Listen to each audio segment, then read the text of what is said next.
ভাগ্য, কত সুন্দর শব্দ এই ভাগ্য। কিন্তু যতটা সুন্দর ঠিক ততটাই রহস্যময় এই শব্দ। কখন কি হবে কেউ জানে না। লোকে বলে যে ভাগ্যে যা লেখা আছে তার চেয়ে বেশি কিছুই পাওয়া যায় না, তার চেয়ে কমও কিছুই পাওয়া যায় না। নিয়তির যা রচনা তা কখনো মোছা যায় না। কিন্তু কেউ এইটা বোঝে না যে নিয়তি আপনার কর্মের দ্বারা বদলায়। যদি আপনি শুভ চিন্তা করেন, শুভ কর্ম করেন, তাহলে নিয়তি আপনার সাথে খারাপ কিছু হতেই দেবে না। কখনো আকাশে পাখিদের দেখুন, তারা কখনো ভাগ্যের উপর নির্ভরশীল হয় না। যতই ঝড় আসুক, যতই তীব্র হাওয়া দিক, ঘুরতে থাকে। একটা জিনিস জড়ো করে নিজের সৌভাগ্য, নিজের বাসা নিজেই তৈরি করে। নিজের সন্তানের জন্ম দেয়, তাকে লালন পালন করে, নিজেই তাকে উড়তে শেখায়। কখনোই ভাগ্যের উপরে নির্ভরশীল হয় না সে। এই বিষয়টা আমাদেরও শিখতে হবে। তাই মনে রাখবেন, আপনার ভাগ্য নিয়তির লিখন নয়। আপনার ভাগ্য তাই যেটা আপনি দিনের পর দিন আপনি নিজেই লেখেন। কিছু নিজে পরিশ্রম করে, কিছু নিজের ভাবনার জোরে। রাধা রাধা। মানুষের স্বভাব হলো যে সে সবসময় নিজে বলতে চায়, কারুর কথা শুনতে চায় না। কিন্তু তার এই স্বভাব তাকে এক বিশাল বড় জ্ঞানের থেকে দূরে সরিয়ে রাখে, সামনের মানুষের ব্যক্তিত্বের জ্ঞানের থেকে দূরে। তাই যদি আপনি কাউকে চিনতে চান, কাউকে বুঝতে চান, তাকে থামাবেন না, শুধু বলতে দিন। কারণ একজন ব্যক্তির ব্যক্তিত্ব লুকিয়ে থাকে তার কথার মধ্যে, আর তার আসল পরিচয় লুকিয়ে থাকে তার শব্দের পেছনে। বলতে দিন, আস্তে আস্তে আপনি সব বুঝতে পারবেন। এটাই তফাৎ হলো একজন সাধারণ মানব আর একজন মহামানবের মধ্যে। এক যে কাউকে বলতে দেয় না, আর এক যে সবার কথা শুনে। তাহলে সিদ্ধান্ত আপনার, আপনি কি সাধারণ হতে চান না অসাধারণ? কারণ এই ভবিষ্যৎ আপনার। রাধা রাধা। ধৈর্য। এই ধৈর্য কি কোনো গুণ, কোনো অনুভূতি, কোনো দৃষ্টিভঙ্গি?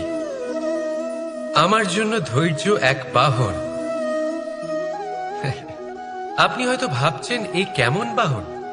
বাহন তো ঘোড়া হতে পারে, হাতি হতে পারে, উটও হতে পারে, কিন্তু ধৈর্যকে বাহন বানানো মানে? চলুন আপনাকে একটা কথা বোঝাই। পৃথিবীতে এমন কোনো বাহন নেই যে তার আরোহীকে আছড়ে ফেলেনি। সেটা উট হোক বা হাতি হোক বা ঘোড়া হোক, চলতে চলতে কখনো নড়বড় করেই বসে। তারপর সেই আরোহী পড়ে কারোর পায়, তারপর পড়ে তার নিজের নজরে। কিন্তু ধৈর্যরূপী বাহন কখনো কাউকে ফেলে না, কখনো না। না সেই আরোহী কারোর পায়ে পড়ে, আর না তো নিজের নজরে। কারণ ধৈর্য আপনাকে বিবেক প্রদান করে, বিবেক আপনাকে পরিকল্পনায় সাহায্য করে, আর পরিকল্পনা প্রদান করে আপনাকে শক্তি, আপনার লক্ষ্যের দিকে অগ্রসর হওয়ার। বুঝলেন? ধৈর্যকে সঙ্গে রাখুন, নিজেকে আরো ধৈর্যশীল করে তুলুন।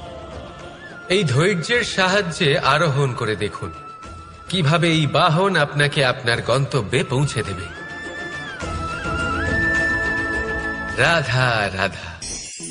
ভাগ্য আর কর্ম, এই দুই এমন শব্দ যাকে ঘিরে সমগ্র সংসার। কেউ বলে আমার ভাগ্যে এটা ছিল না, যা পেলে আমার জীবন অন্যরকম হতো। কেউ বলে আমার গত জন্মের কর্ম নিশ্চয়ই এমন ছিল, যে কারণে এই জন্মে এরকম ভাগ্য পেয়েছি আমি। এসব বাদ দিন আর একবার শান্ত চিত্তে ভাবুন। আপনি বুঝতে পারবেন যে ভাগ্য আর কর্ম এই দুই এই জন্মের।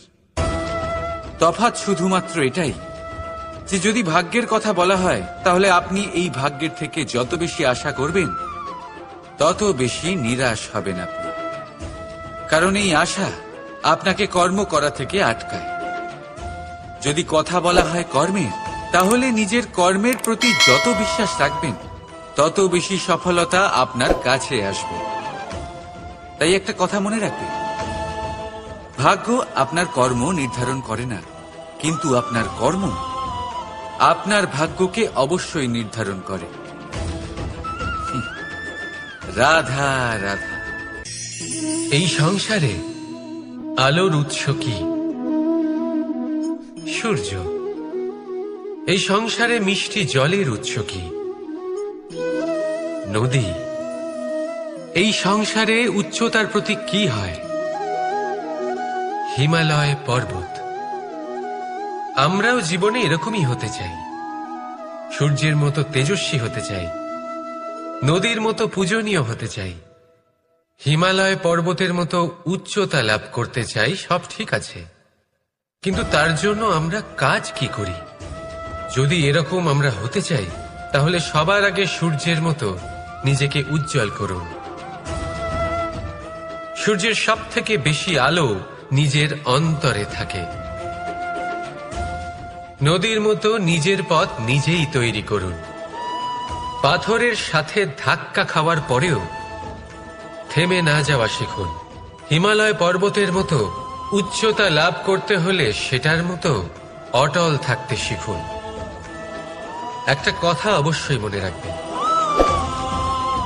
নিজেকে জ্বালাবেন, তবেই সংসারকে আলোকিত করতে পারবেন। রাধা রাধা। প্রতীক্ষা, প্রয়াস, এই দুই জীবনের অভিন্ন অঙ্গ। দেখতে গেলে আমরা জীবনে কারোর না কারোর প্রতীক্ষা অবশ্যই করি। সে কোনো ব্যক্তি হোক বা সময় হোক বা কোনো ভাবনা, সবকিছুই হতে পারে।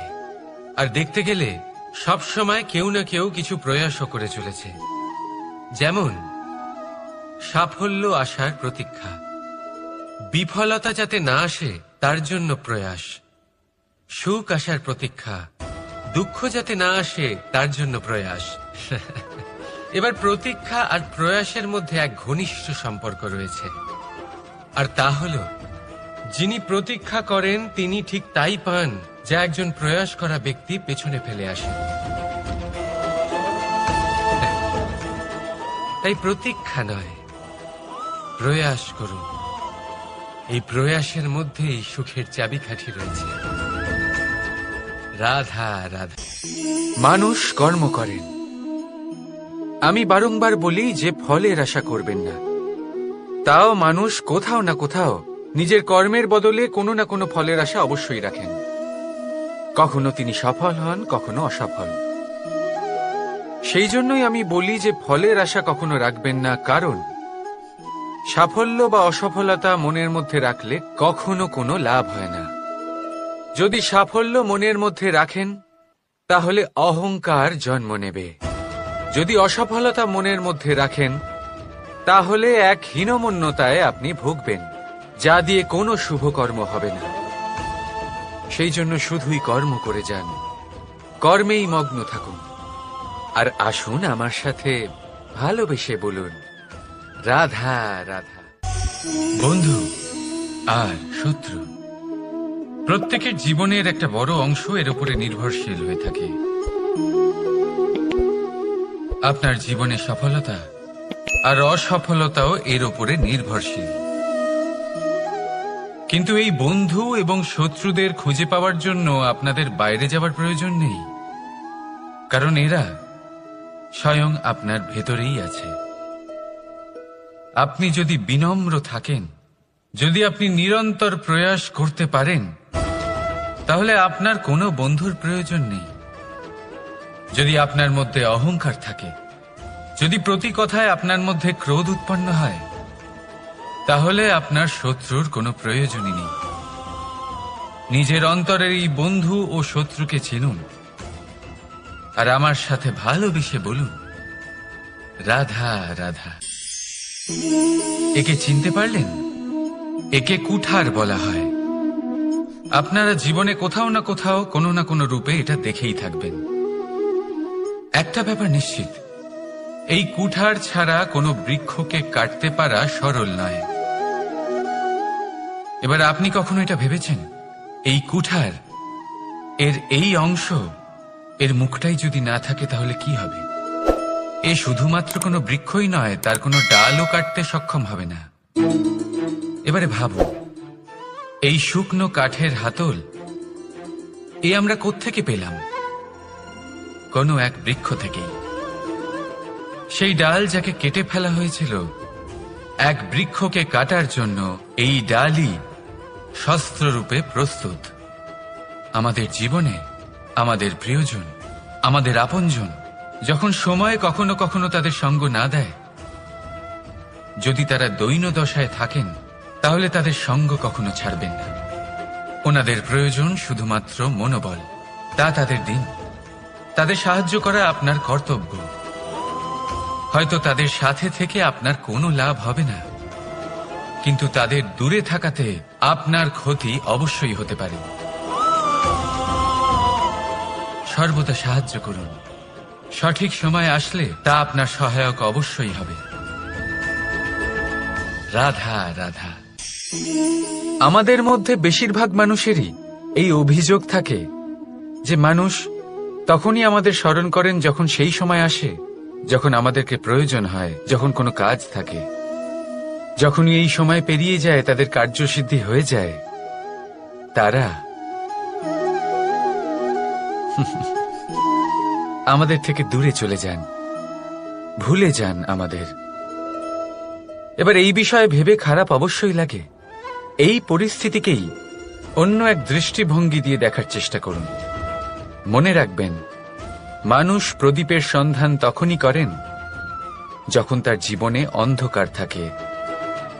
আপনি প্রসন্ন হয়ে উঠুন, কারণ আপনার কাছে সেই সুযোগ আছে যে কারোর জীবনে প্রকাশের কিরণ আনতে পারছেন, কাউকে সঠিক পথ দেখাতে পারছেন, কারোর সহযোগিতা করতে পারছেন, এই পুণ্য অর্জন করতে পারছেন। কারোর থেকে কোনো আশা রাখার দরকার নেই। যার আপনাকে যতটা প্রয়োজন তাকে ততটাই সাহায্য করুন, ততটাই সবাইকে প্রেম বিতরণ করুন। আর এই প্রেমের ভাব নিয়েই আমার সাথে বলুন, রাধা রাধা। এটা সেই নৌকার প্রতিরূপ যা আমাদের নদী পার করায়। এবার বিষয়টা একটু ভেবে দেখুন, সেই বিশাল নৌকা যা আমাদের নদী পার করায়, সেটার নির্মাণ নদীতে নয়, ডাঙায় হয়। আর যদি আমরা এটাকে নদী অবধি পৌঁছতে চাই, তাহলে আমাদের দরকার পড়ে কোনো গরুর গাড়ির অথবা ঘোড়ার গাড়ির। তার সাহায্যে একে বহন করা হয়।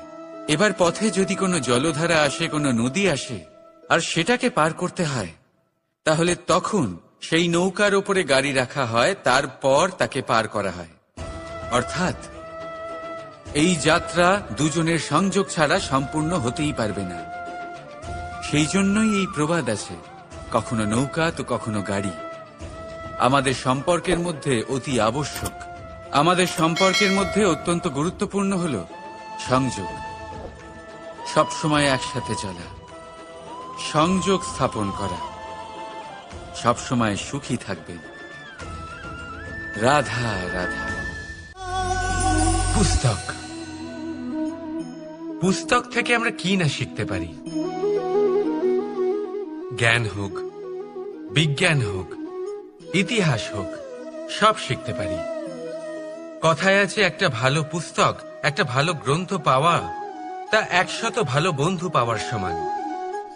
কিন্তু যদি একটা ভালো বন্ধু পাওয়া যায়, তাহলে তা গোটা গ্রন্থাগারের সমতুল্য।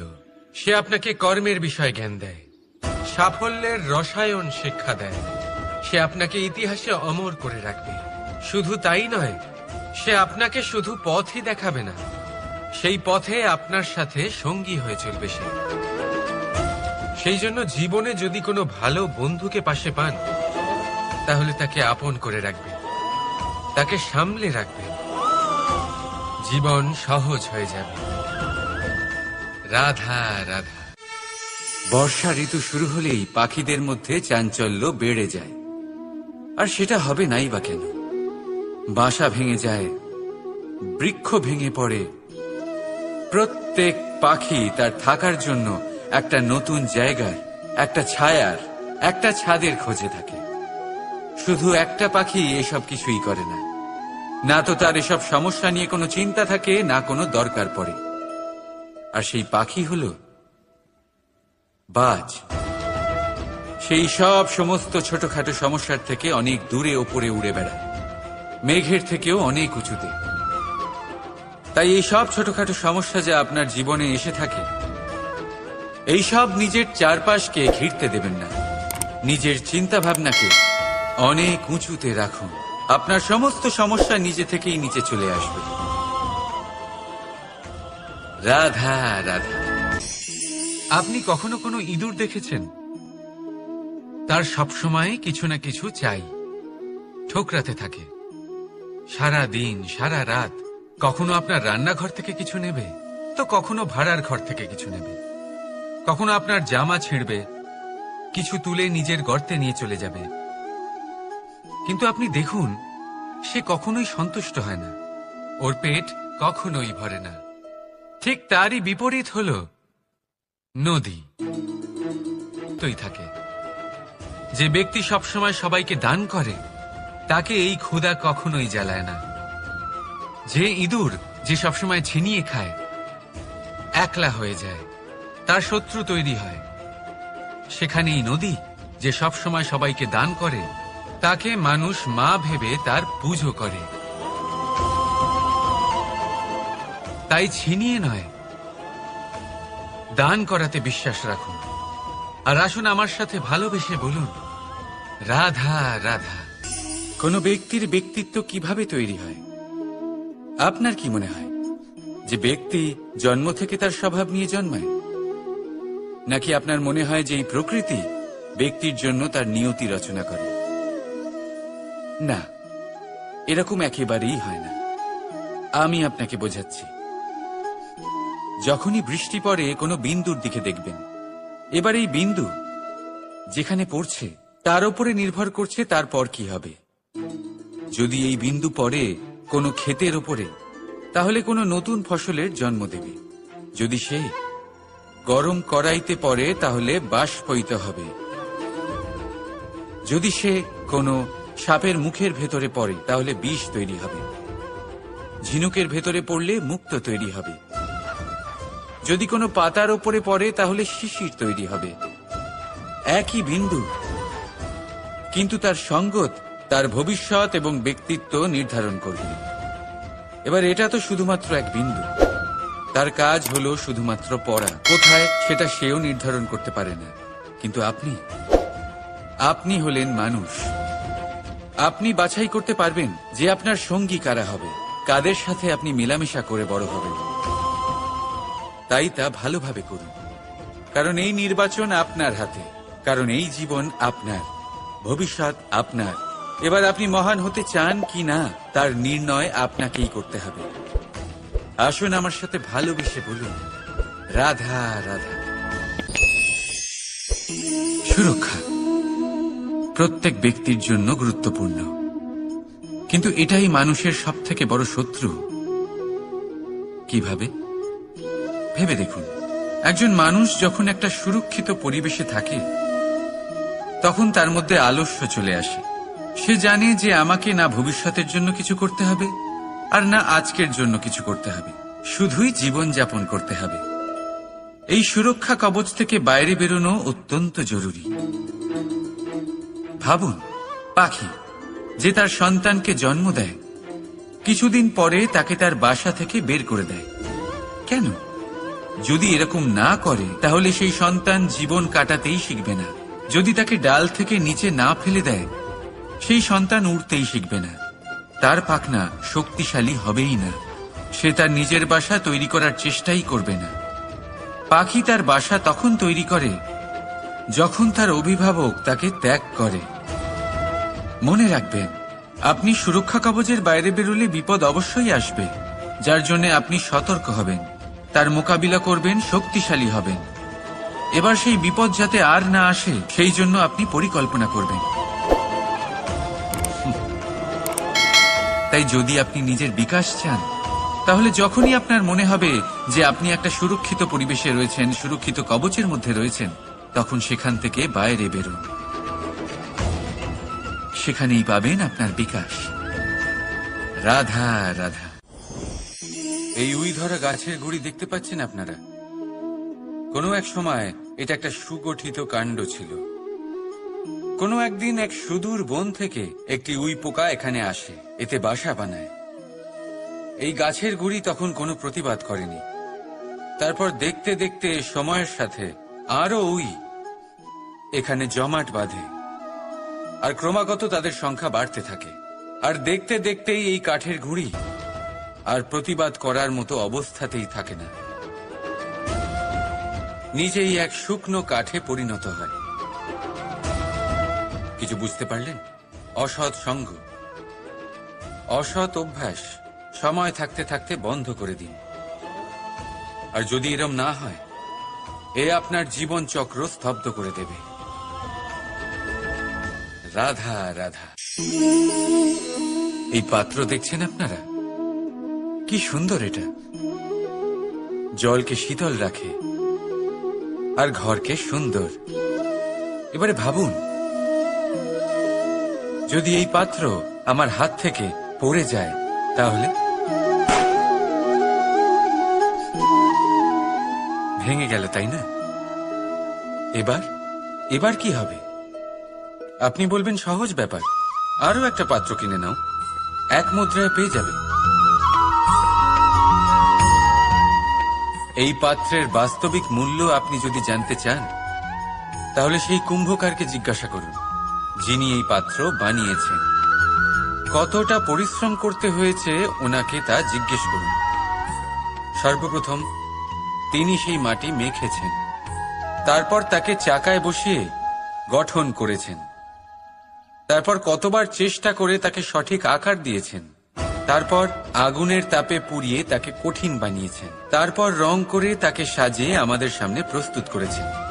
এত পরিশ্রম দ্বারা তৈরি এই পাত্র আমরা স্বল্প দামে নিজের করে নিলাম। এটাই হয় পরিবারের সাথেও। অনেক সময় মানুষ আবেগের বশে, স্বার্থের কারণে এই পরিবারকে ভেঙে ফেলে। কখনো ভেবেছেন সেই মাতা পিতার বিষয়, যারা সেই পরিবারকে গড়ে তুলেছেন, তাকে আগলে রেখেছেন, পালন পোষণ করেছেন? কখনো ভেবেছেন সেই বিষয়ে? ভবিষ্যতে যদি কখনো এরকম কোনো চিন্তাধারা মাথায় আসে, এমন কোনো ভাবনা আসে যার কারণে আপনি পরিবারকে ভাঙতে চলেছেন, নিজেকে আটকে নিন। নিজেকে মনে করান সেই মাতা পিতার বিষয়ে, ওনাদের পরিশ্রমের বিষয়, ওনাদের ধৈর্যের বিষয়, তাদের প্রেমের বিষয়। আপনার আশা, আবেগ, আপনার স্বার্থসিদ্ধি, এই সব কিছু তার সামনে খুবই ছোট মনে হবে। রাধা রাধা।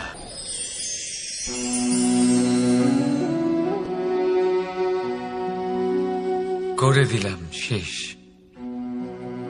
সংসার সর্বদা কৃষ্ণকে এই কথা শোনাবে যে কৃষ্ণ নিজেই নিজের মামার হত্যা করেছে। কিন্তু এটা সময়ের প্রয়োজন ছিল। আর এই কিন্তু হত্যা নয়, বধ ছিল। আর ব্যক্তি নিজের বধ নিজেই ডেকে আনে। এই সংসারে এগিয়ে চলা অতি আবশ্যক, কিন্তু কোথায় নিজেকে থামাতে হবে সেটা জানা তার চেয়েও বেশি আবশ্যক। আর যে এটা বুঝতে পারে না, তার অন্ত সুনিশ্চিত। যে ব্যক্তি নিজের ভুল বুঝতে পারে তার মুক্তি লাভ হয়, আর যে স্বীকারও করতে পারে না তার বধ সুনিশ্চিত।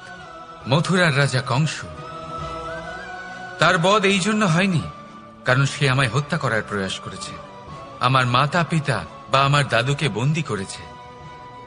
ওর বধ এই জন্য হয়েছে যে ওর ঘৃণা প্রেমের সীমায় আসা সত্ত্বেও থামেনি। কংস মামা এটা কখনো বোঝেনি যে নিজেকে কখন থামাতে হবে। আর যা কিছু সে করেছে, যত পাপ সে করেছে, তা নিয়ে কখনো মন্থনও করেনি। অনেকবার বোঝানোর পরেও সব সময় প্রেমের থেকে মুখ ফিরিয়েছে। আর কি করল? শুধুই ঘৃণার দ্বারা এই ভালোবাসার ক্ষতি করার চেষ্টা করল। তাই মনে রাখবেন, এই সংসার, এর জীবন শক্তি হল প্রেম। আর যে এই প্রেমের ক্ষতি করার চেষ্টা করবে, তার অন্ত, তার বধ সুনিশ্চিত। রাধা রাধা। সূর্যের তাপ এতটাই প্রখর হয়, তা সমস্ত বনস্পতিকে শুষ্ক করে দেয়। পুকুর হোক, নদী হোক, সরোবর হোক, সমস্ত শুষ্ক হয়ে যায়। কিন্তু আপনি কখনো শুনেছেন সূর্যের তাপে সমুদ্র শুকিয়ে গেছে? এমন কখনোই হয় না। আর এর পেছনেই লুকিয়ে রয়েছে এক অমূল্য জীবনের শিক্ষা। সমুদ্রের মতো নিজেকে ধৈর্যশীল করে তুললে, নিজেকে সংযমী করে তুললে, সূর্যের তাপ আপনার কোনো ক্ষতি করতে পারবে না। আপনার অন্তর থেকে সেই তাপ বাষ্পায়িত হয়ে মেঘ তৈরি হয়ে সূর্যকে ঢেকে দেবে। আর তারপর হবে শুধু সাফল্যের বৃষ্টি। তাহলে আসুন আর আমার সাথে ধৈর্যের সাথে বলুন, রাধা রাধা। মানুষ অসুস্থ কেন হন? শারীরিক দুর্বলতার কারণে? না, মানুষ অসুস্থ হন তার মানসিকতার কারণে, তার বিবেকের কারণে, তার কর্মের কারণে, তার ক্রোধের কারণে। আর যখন কেউ সুস্থ হন, ঠিক হয়ে যান, তার মানে এটা নয় যে শুধু ওষুধের জন্য তিনি সুস্থ হয়েছেন। না, এটা কারোর তার প্রতি প্রেমের প্রভাব, বিশ্বাসের প্রভাব, সম্বলের প্রভাব। শুধুমাত্র ওষুধ দিয়ে কিছুই হয় না। যদি মনে প্রেম থাকে, বিবেক থাকে, বিশ্বাস থাকে, সম্বল থাকে, তবেই সেই ওষুধ কাজ করতে পারে। তাই মনে রাখবেন, এই জীবন হলো অত্যন্ত ছোট। মনে প্রেম ভাব রাখুন, মিত্রতা করুন, শত্রুতা নয়। ভালোবাসুন, বিদ্বেষ নয়। আর এই ভালোবাসার সাথেই বলুন, রাধা রাধা। মানুষ জীবনে সব সময় চিন্তা করে, ভাবতে থাকে যে তার জীবনে কতই না সমস্যা। তারপরে নিজের আশেপাশে দেখে আর ভাবে যে সবাই কত প্রসন্ন, শুধু আমার জীবনেই সমস্যা আছে। কিন্তু বিষয়টা তা নয়। শুধু প্রত্যেক ব্যক্তিরই নয়, প্রত্যেক প্রাণীরও জীবনে সমস্যা আছে। এবার মানুষ একটা পাখিকে দেখে এটাই ভাবে যে এদের জীবন কতটা সহজ। কোনো দেশেরই সীমারেখা এদের ওপর লাগু হয় না। কোথায় থাকবে সেই নিয়েও কোনো ভাবনা নেই। কত শান্তির জীবন এদের। তারপর সে একটা পিঁপড়েকে দেখে আর এটা ভাবে, কি অসাধারণ, এদের তো সারা জীবনই মাটির উপরেই অতিবাহিত হয়, খাবারটাও মাটিতেই পেয়ে যায়। কি শান্তির জীবন এদের। কিন্তু যখন কোনো ঝড় আসে, তখন সবার আগে সেই পাখির বাসাটাই ঝড়ে ভেঙে যায়। এই পাখি যে শাখাতেই গিয়ে বসে পড়ুক, তাদের উপর সবসময় সংকট থাকে যে ওপর থেকে কোনো বড় পাখি এসে তাদের উপর প্রহার না করে, তারা নিজেদের প্রাণ না হারায়। আর যদি কথা বলি পিঁপড়েকে নিয়ে, এদের উপর সবসময় সংকট থাকে যে কোনোভাবে বাতাস বা জল এদের ভাসিয়ে না নিয়ে যায়, কোনো প্রাণী ওকে পা দিয়ে পিষে না দেয়, এই পিঁপড়ে পিষ্ট হয়ে না মারা যায়। দেখুন, সমস্যা প্রত্যেকের জীবনে রয়েছে, আর এই সমস্যা আসতেই থাকবে। এর অর্থ এটা নয় যে এই সমস্যার সম্মুখীন হওয়া যায় না, এর সমাধানও সম্ভব নয়। প্রত্যেক সমস্যার সমাধান অবশ্যই আছে, শুধু শান্ত মনে সেটা খুঁজে বের করতে হবে। তাহলে সেটাই করুন, প্রত্যেক সমস্যার সমাধান করতে থাকুন। যত সমাধান করবেন, জীবন আনন্দময় হয়ে উঠবে। যদি সমাধান না করেন, তাহলে আজীবন দুঃখই পেতে থাকবেন। আসুন আমার সাথে ভালোবেসে বলুন, রাধা রাধা। কর্ম, ধর্ম আর কর্তব্য, এই তিনটি একে অপরের সাথে জড়িত। আর অনেক সময় এই তিনটি পালন করতে করতে আমাদের সেই ব্যক্তির সামনে গিয়ে দাঁড়াতে হয়, তার বিরুদ্ধেই যেতে হয়, যাকে আমরা সব থেকে বেশি ভালোবাসি। কিন্তু সেইখানে এই যুদ্ধ কোনো ব্যক্তিগত যুদ্ধ থাকে না। এ হলো কর্ম, ধর্ম আর কর্তব্যের যুদ্ধ। এটা সরল নয়, অত্যন্ত কঠিন হয় তার সম্মুখীন হওয়া যাকে আমরা সব থেকে বেশি সম্মান করি। কিন্তু আমাদের তো আমাদের ধর্মের পথে চলতেই হবে, কারণ আমরা কর্মবদ্ধ, কর্তব্যবদ্ধ, আর এটাই করা উচিত। শুধু এটুকু মনে রাখবেন, যদি আপনার উদ্দেশ্য শুভ হয়, আপনার ভাবনা শুভ হয়, আপনি যদি কর্ম, ধর্ম আর কর্তব্যের পথে অগ্রসর হন, তাহলে এই প্রক্রিয়াতে যদি আপনাকে আপনার আরাধ্যেরও সামনে দাঁড়াতে হয়, তাহলেও আপনার কোনো ক্ষতি হবে না। তাহলে আসুন আর আমার সাথে ভালোবেসে বলুন, রাধা রাধা। সাথী।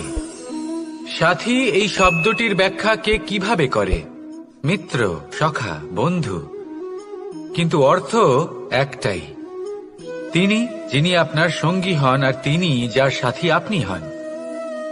এবার সব থেকে বড় প্রশ্ন হলো এটাই যে তিনি কে হতে পারেন যাকে আপনি আপনার সাথী বলে মেনে নিতে পারেন, নিজের সখা, নিজের মিত্র, নিজের বন্ধু মেনে নিতে পারেন।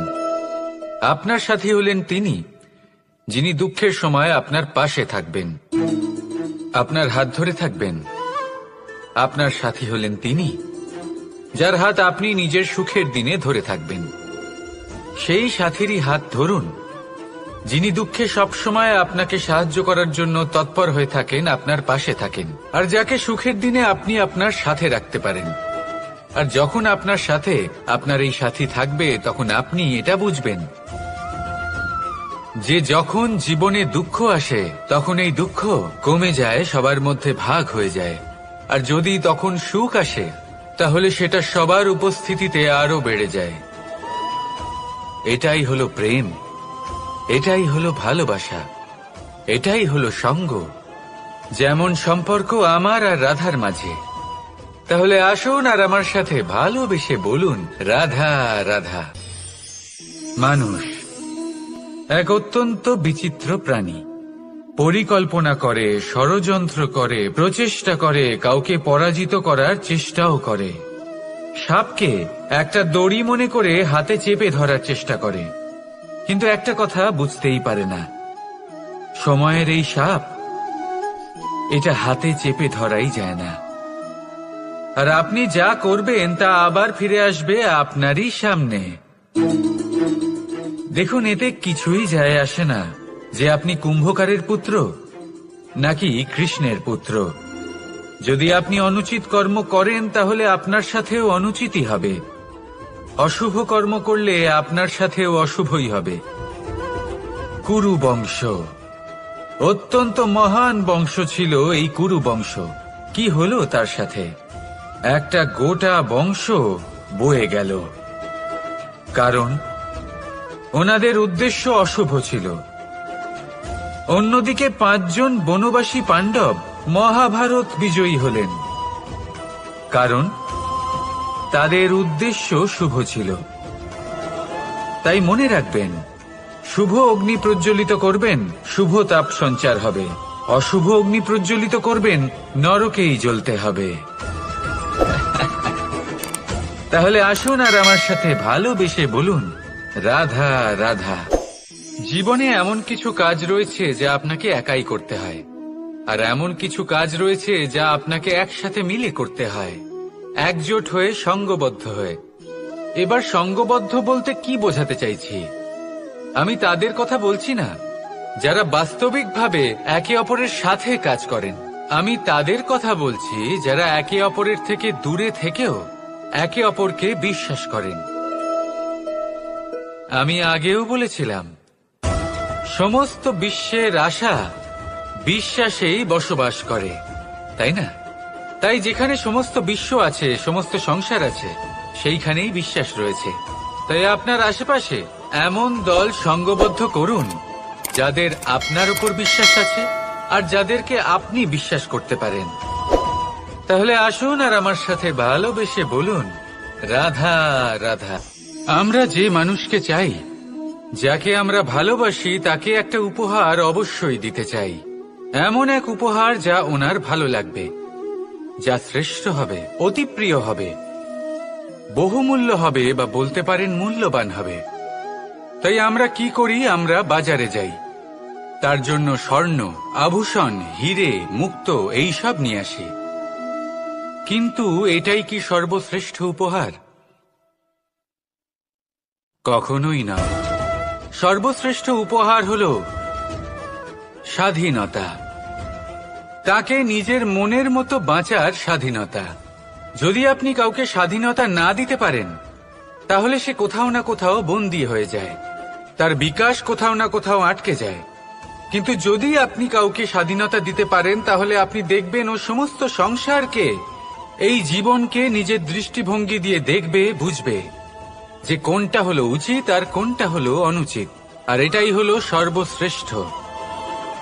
আর এবার যদি কাউকে স্বাধীনতার মাধ্যমে এত বড় একটা শক্তি দিতে পারেন, তাহলে আপনি আমাকে বলুন, এর থেকে বড় উপহার আর কি হতে পারে? আসুন আর আমার সাথে ভালোবেসে বলুন, রাধা রাধা। পিতা আর পুত্রের সম্পর্ক অত্যন্ত মধুর হয়ে থাকে। পিতা স্বপ্ন দেখেন, তাকে পূর্ণ করার সকল সম্ভাব্য চেষ্টা করেন, কিন্তু তাও অনেক সময় ওনার স্বপ্ন অপূর্ণ থেকে যায়। তখন পিতা ভাবেন যে স্বপ্ন উনি পূর্ণ করতে পারেননি, ওনার সন্তান তা অবশ্যই পূরণ করবে। যে স্থানে উনি কখনো পৌঁছতে পারেননি, সেই স্থানে ওনার পুত্র অবশ্যই পৌঁছবে। পিতা নিজের সন্তানের ভবিষ্যৎ নিয়ে সেই স্বপ্ন দেখেন, আর যখন সেই সন্তান সামনে এগোতে থাকে, তখন তার দুঃখ হয় না, বরং গর্ব হয়। ওনার ভালো লাগে এটা দেখে যে ওনার সন্তান অনেক উন্নতি করছে। কিন্তু যখন সন্তান নিজের অভিভাবকের শক্তি দেখে, তার যশ দেখে হিংসা করতে থাকে, সমস্যা সেইখানেই শুরু হয়। সেই জন্য সকল সন্তানকে এটা মনে রাখতে হবে, দেখুন, পুত্র হবার সুবাদে, এক সন্তান হবার সুবাদে এটা হলো আপনার অধিকার যে আপনি আপনার পিতার থেকে বেশি উন্নতি করবেন। আপনার পিতাও এটাই চান, কিন্তু সুস্থভাবে এটা করুন। একটা রেখা টেনে নিন, যাতে আপনি তাতে এগোতে পারেন আর আপনার পিতার তাতে গর্ববোধ হয়, আর সেই বিষয়ে দুঃখ না হয় যে আমার সন্তান আমাকেই ছোট করার চেষ্টা করছে। ইতিহাস সাক্ষী রয়েছে, যে মানুষ অন্য কাউকে ছোট করার চেষ্টা করেছেন, সেই মানুষই ছোট হয়ে গেছেন। আর আমার মনে হয় না আপনি এটা চান, কারণ কোনো একদিন আপনিও কারোর পিতা হবেন। আসুন আমার সাথে ভালোবেসে বলুন, রাধা রাধা। প্রেম এই সংসারে এসেছিল এই সংসারকে প্রেমের শিক্ষা দেওয়ার জন্য, এই জীবনের সুখের অনুভূতি আসলে কি তা শেখানোর জন্য। কিন্তু যদি সত্যি কথা বলি, তো আমি নিজেই প্রতিদিন প্রেমের নতুন নতুন স্বরূপ দেখতে পাই, প্রেমের একটা নতুন অনুভূতি প্রত্যেক নতুন দিনে। আর তার কারণ হলো এই প্রেম অনন্ত, এ হলো দৈব। প্রেম হলো এই সংসারের সব থেকে বড় ঢাল এবং সব থেকে বড় অস্ত্র। এই প্রেম ছাড়া না কোনো ন্যায় হয় আর না কোনো শাস্ত্র, না জীবন আছে আর না অন্ত। এবার যদি এই প্রেম মনের মধ্যে বাস করতে শুরু করে, তাহলে কখনো কোনো সমস্যাই হবে না, আর যদি হয়েও থাকে তাহলে তা স্থায়ী হবে না। এই প্রেম কি না করতে পারে? এই প্রেম সমস্ত সমস্যা মিটিয়ে ফেলতে পারে, আপনার মনের মধ্যে অহংকারকেও বিনাশ করে দিতে পারে, আপনাকে সাক্ষাৎ ঈশ্বরের সাথে দেখা করাতে পারে। তাই প্রেমের দ্বারা প্রয়াস করতে থাকুন, এই সংসারের প্রত্যেক মানুষকে, প্রত্যেক বস্তুকে, প্রত্যেক জীব জন্তুকে ভালোবাসবেন। আর এই প্রেমের দ্বারাই বলুন, রাধা রাধা। আজ আমি আপনাকে এমন এক গল্প শোনাবো যা আমার নন্দ বাবা আমাকে শুনিয়েছিলেন যখন আমি ছোট ছিলাম। কাহিনী একজন সাধু আর একজন বিছের। একবার এক সাধু নদীর পাড়ে স্নান করছিলেন। উনি দেখলেন যে জলের প্রবাহে একটা বিছে ভেসে যাচ্ছে। তার প্রাণ বাঁচানোর জন্য উনি তাকে তুলে নদীর পাড়ে রাখার চেষ্টা করলেন, কিন্তু যেই সেই বিছেকে উনি হাতে তুললেন, সেই বিছে ওনাকে কামড়ে দিল। সাধু আবার চেষ্টা করলেন, সেই বিছেকে হাতে নেওয়াতে সে আবার তাকে কামড়ে দিল। আরো একবার চেষ্টা করাতে ওনার শিষ্য ওনাকে জিজ্ঞেস করল, এ আপনি কি করছেন গুরুদেব? এসব কি হচ্ছে? আপনি তারই প্রাণ বাঁচানোর চেষ্টা করছেন যে আপনাকে কামড়ে দিচ্ছে। গুরুদেব উত্তর দিলেন যে ও বিছে হয়েই নিজের কর্ম করছে, নিজের প্রবৃত্তি, নিজের ব্যবহার বদলাচ্ছে না। তাহলে আমি সাধু হয়ে তা কেন বদলাবো? এর তাৎপর্য হলো সরল, যে সংসারে কিছু মানুষ আছেন যারা হয়তো খারাপ, দুষ্ট প্রকৃতির, আর হয়তো তারা কখনোই বদলাবেন না, কখনোই কোনো পরিবর্তন আসবে না। কিন্তু তার মানে এই নয় যে আমরা আমাদের কর্ম করা ছেড়ে দিই, আমরা আমাদের প্রচেষ্টা ছেড়ে দেব। আগে না, আমাদের তো করতেই হবে, কারণ ইতিহাস সাক্ষী আছে যে এই চেষ্টা এই সংসারের ধারাকেও বদলে দিতে পারে। তাহলে আপনিও আসুন আর আমার সাথে ভালোবেসে বলুন, রাধা রাধা।